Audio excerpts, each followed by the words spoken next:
Townships at University.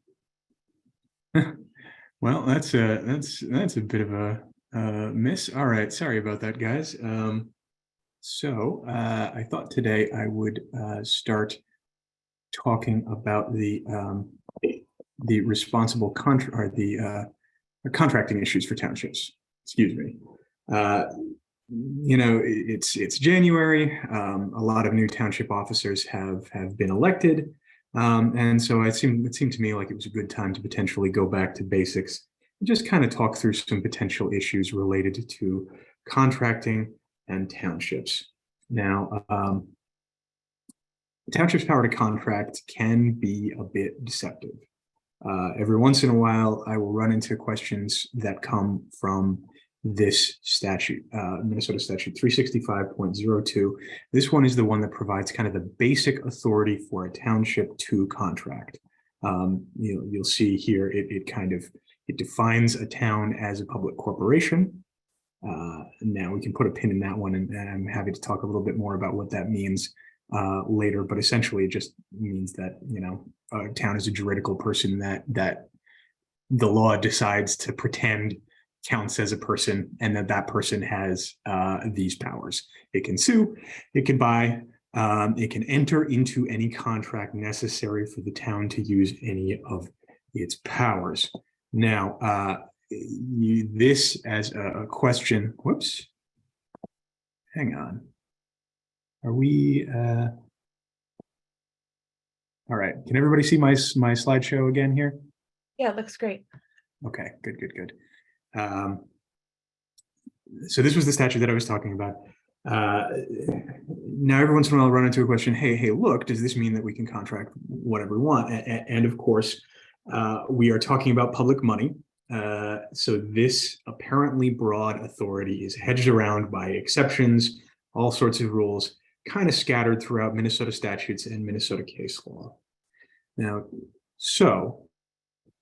when you're approaching a contracting power, you always have to begin with this. To expend public funds, you need to have a specific statutory authority, a specific statute saying that you can do this. And you also, on top of that, you have to have a public purpose. Now, the next set of questions that you have to ask yourself comes from the nature of the contract that you're talking about yourself.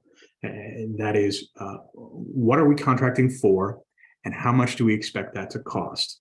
Now, of course, the reason that we have to care about this comes from Minnesota Statute 471.345. That is the Uniform Municipal Contracting Law.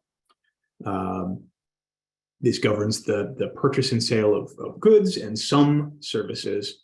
Construction services are the big one. That's the one that we tend to run into a lot of questions about. But not all services are covered by this law. Services provided by attorneys, engineers, accountants, other similar professionals usually are excluded. And the statute provides a procedure based on the expected value. That's where that second question is coming from. Each individual contract is considered separately.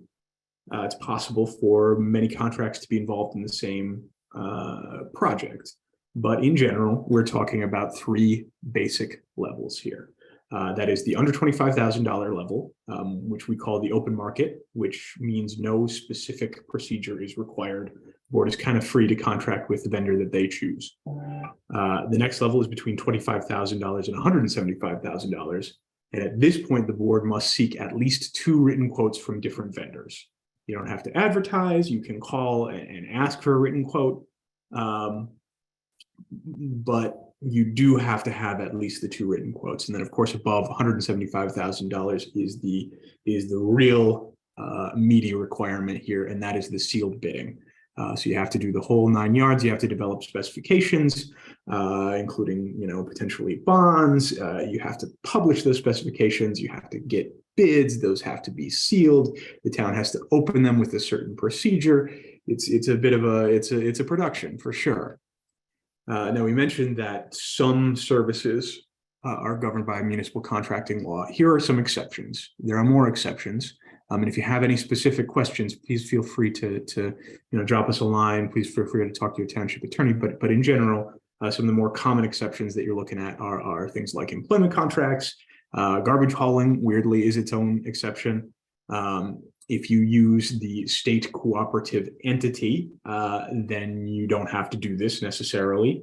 But there's no real need for me to read this whole list. But this is a list of the common service or service adjacent contracts that are accepted from the municipal contracting law.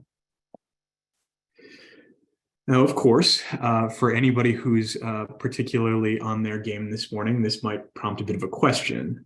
If I am looking at having to do a full sealed bidding process and I just, don't want to deal with that because it's a ton of work, what if I break my contract up into little bits and contract and sort of split it out so that I can stay underneath the $175,000 limit? Now, that is generally speaking not okay. If you're doing it with the specific purpose in mind of avoiding the $175,000 limit, that is contract splitting and it's forbidden. However, that doesn't mean that you can't do something very like it, which is to say, if the contract is made up of independently identifiable parts, it's possible to treat each part as a separate contract. If we're going with our construction contract analogy here, it is not forbidden for the township to act as its own general contractor. So, for example, if you're trying to separate each wall in your town hall, that's splitting. That's not okay. But on the other hand, if you are issuing one contract for the electrical work, one contract for the plumbing work, then you potentially are in the clear. Though, of course, this stuff is technical and potentially litigious. So you're going to want to be very careful in this area, particularly if you're attempting something in the nature of splitting. You're going to want, I would recommend, in the strongest possible terms, you're going to want to consult with an attorney to make sure that that's permitted and not going to be perceived as or found by a reviewing court to be impermissible splitting. Now, of course, there's a lot more to say about every single piece of this puzzle, from the sealed bidding process to the $25,000 to $175,000 limit. And we're likely going to be doing another Township Tuesday presentation specifically on the sealed bidding process itself. But I thought I might take the time this morning to do an aspect of particularly construction contracting that doesn't get covered a whole lot. And that is the responsible contractor law. Now, Minnesota law has long limited townships' ability to award sealed bids by restricting the award to the lowest responsible bidder. Now, originally, Minnesota law didn't really define what responsible was, so it left town boards to weigh various factors in determining whether a contractor was responsible. Of course, this is a problem because it inevitably involves a fair amount of uncertainty. And it inevitably involves a situation. It's a situation that's potentially ripe for litigation and problems. So the Minnesota legislature responded to this situation by creating a law that sets the minimum standards that a contractor must meet to be deemed responsible. Now, that comes from Minnesota statute 16C.285. That's what spells out the requirements for a responsible contractor. It applies to prime contractors, subcontractors. A town must require a contractor to meet the responsible contractor law if at any time a town is awarding a construction contract let by sealed bids estimated to exceed $50,000 to the lowest responsible bidder. Now, of course, as we just discussed, towns are only actually required to use the sealed bid process at above the $175,000 estimated contract value. So this creates a bit of a weird situation, right? Now, it is possible when you are in that mid-level, you can, if you want, we would recommend against this, but you can, if you want, do the full sealed bid process. If you do, then the responsible contractor law is gonna apply if you're above that $50,000 limit. So there's this little chart that one of my predecessors created that I've thrown up on the screen here. This is how I keep it straight in my head. If you're above $175,000, sealed bids are required, and the responsible contractor law applies. Simple, easy peasy. If you are between 50 and 175, you can choose to do the sealed bid process. And if you do so, then the responsible contractor law applies. If you're under it, then you don't have to. Then the responsible contractor law, just to be very precise here, does not apply. Now, what is a responsible contractor? Now, this is not a complete list of the qualifications here, but it is the big ones. And it comes from that same statute that we were talking about. And the requirements include a whole bunch of criteria, stuff like they have to comply with workers' compensation. They have to have a federal tax ID number. They have to have a certificate of authority to transact business in Minnesota. They can't be currently suspended or debarred by the federal government. Or Minnesota for that matter. They have to file a statement saying that they have not recently violated state construction codes. So there's no real need for me to read all of these to you, but here they are, and all of this will be posted on our website. So if you'd like to go back and take a look, please feel free to do so. If you'd prefer to just give us a call, shoot us an email. If you've got a specific question, I would be happy to walk you through it. Now, of course, we mentioned that this also applies to subcontractors. Obviously, subcontractor isn't going to be the person who's actually applying during the sealed bidding process. So the requirements here apply to them too, but of course the time period is a little bit different. The law in the case of subcontractors does not require verification at the time the bid is being submitted. Instead, the prime contractor must submit a list of all of its first-tier subcontractors that it intends to retain for work on the project, and then before entering into a construction contract. And as a condition before executing it, the successful prime contractor must submit supplemental verification under oath to the town, confirming that they meet the same criteria as the prime contractor.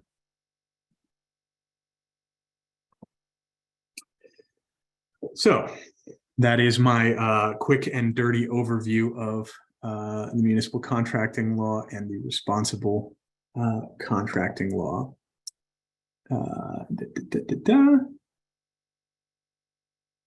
Okay, looks like hopefully I cleared up that hearing piece. I heard from Leslie earlier, so I think that I managed to get that one done. How about emergency contracts like clearing roads after storms? Can you address that on a future call? I would be happy to address that on a future call. Emergencies by their nature, yes, there are emergency exceptions to these things. I'd be happy to talk about that in some detail.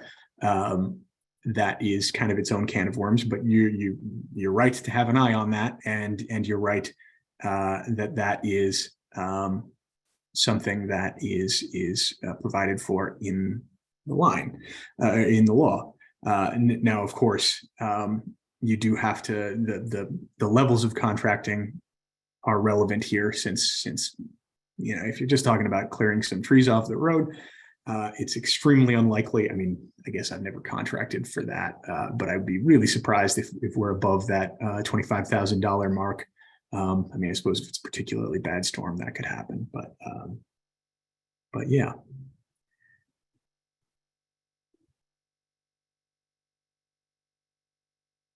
If our contractor hires the subcontractor, how do we control these items? You control it through the contracting process.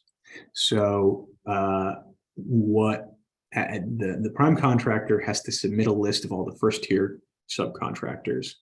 And then before entering into the contract, and as a condition, they have to submit a supplemental verification. So as part of your contracting process, you say, all right, before this is consummated, you need to give us proof that all of your guys are meeting the requirements here. And, this is something that's enshrined in state law. So it's, I mean, that's the mechanism that I think is cleanest, but the law does provide for this, if that makes sense. Now, let's see.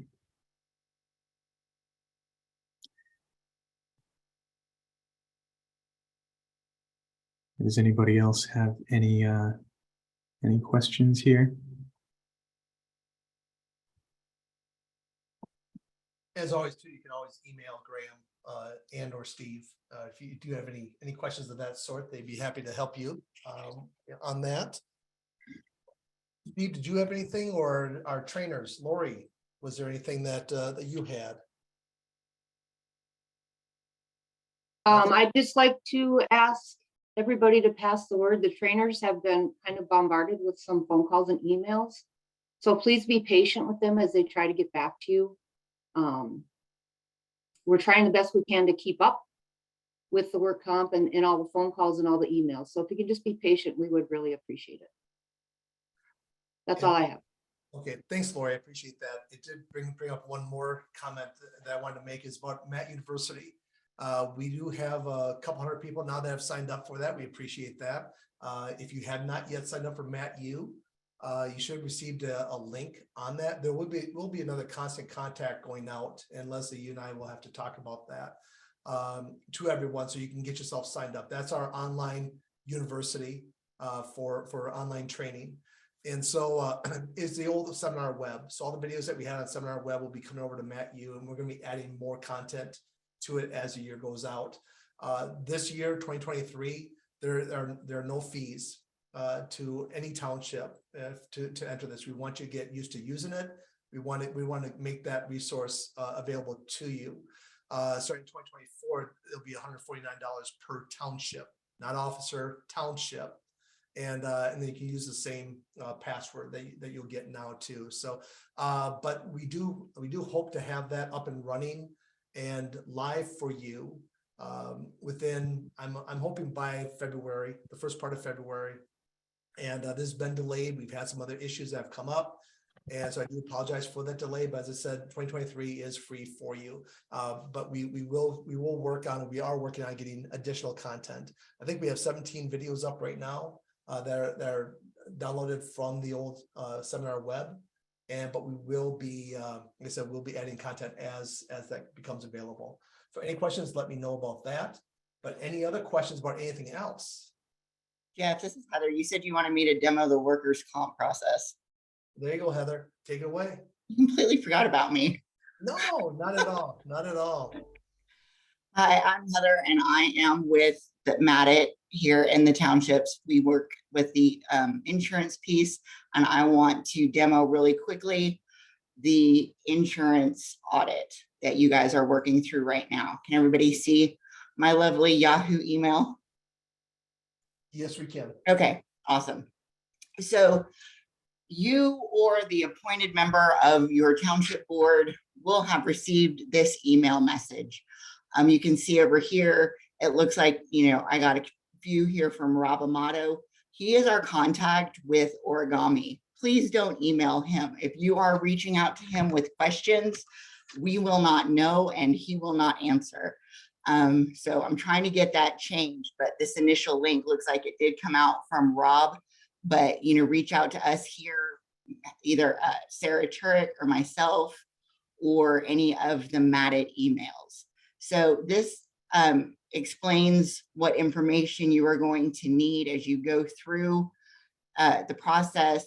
We are charging $100 as a handling administrative fee if you send in your physical paperwork this year, because this is such an easy process. And really, we have had that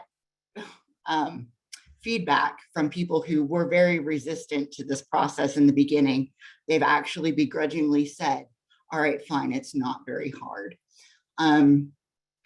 This is due the 15th. This online process is due the 15th of February. If you are going to mail it in, that is due at the end of January. 31 January, if you're going to mail it in, you get 2 more weeks if you're going to do it online. And so that's what all of this says. It says collect your payroll information. And then once you have all of that ready, you click on this link. And I hope this works because I have origami separately. Okay, good, it does. So you click this, go to my values survey, and you open that up, and then you click this payroll collection. And here you can see that I've kind of already got this started. The clerks in my township are very well paid, as are the supervisors. And then we've got some tree removal in here as well. That tree removal was an accident. So I'm going to come over here and I'm going to click this and edit this. I'm going to take this out. I made that by mistake.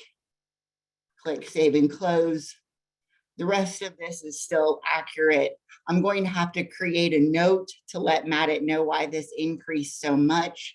And it's ARPA money. We got lots of money. And so we just gave everybody a raise. And so I'll go ahead and make a note. I'm gonna upload another W-3 just to show that process.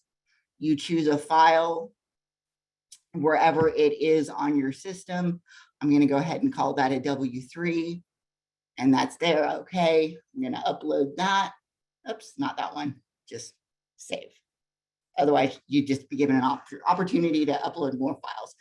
All right, so that is there. This is all done, and I'm going to complete it. So that is all done. When it comes up, you will be given a chance to say, oh, I need to change something, or you are finished. You can click either one of those, and that's it. That is the process. This here is where you can leave a note. Clerk's got a raise.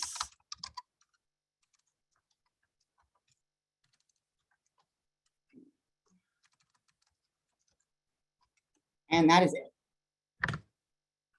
You guys have any questions on this process? Let me see. All right. With 2 lines, you're right. So it does open up for 2 lines with some people, not with everybody.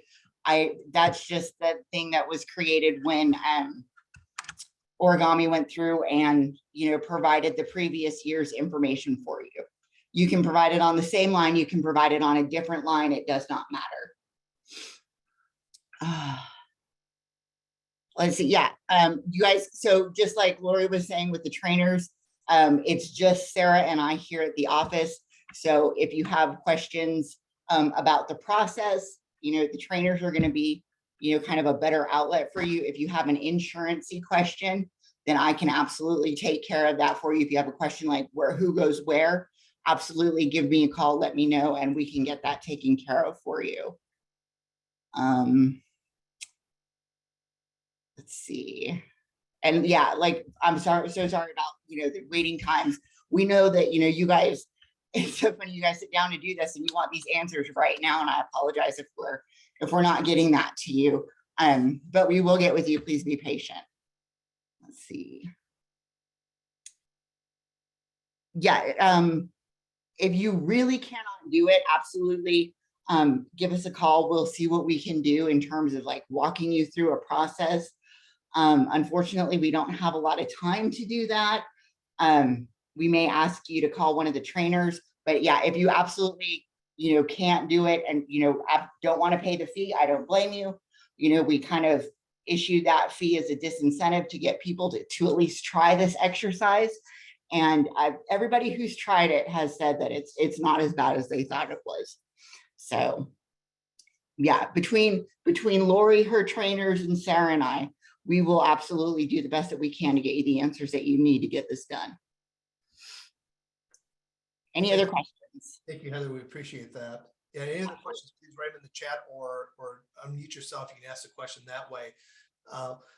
Excuse me, regarding getting yourself signed up, we do ask that you would at least try it yourself first before you call in. As Lori said, that the trainers are getting inundated with calls.